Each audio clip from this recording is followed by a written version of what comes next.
ഓണം മലയാളക്കരയുടെ മഹനീയ സങ്കല്പം.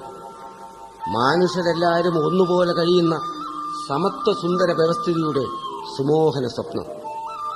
ഇടവപ്പാതിയുടെ ഇരുണ്ട് നനഞ്ഞ ഈറ്റില്ലത്തിൽ പെറ്റുവീഴുന്ന പൊന്നിൻ ചിങ്ങ പൈതലിനെ മലയാളികൾ ആകമാനം പൂവിളിയോടെ എതിരേൽക്കുമായിരുന്നു.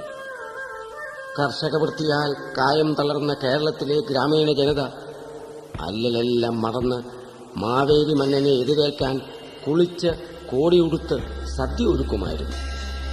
ഓണപ്പാട്ടും ഓണക്കളികളും നാട്ടിലുടനീളം ഉത്സവപ്രതീതി ഉളവാക്കിയിരുന്നു.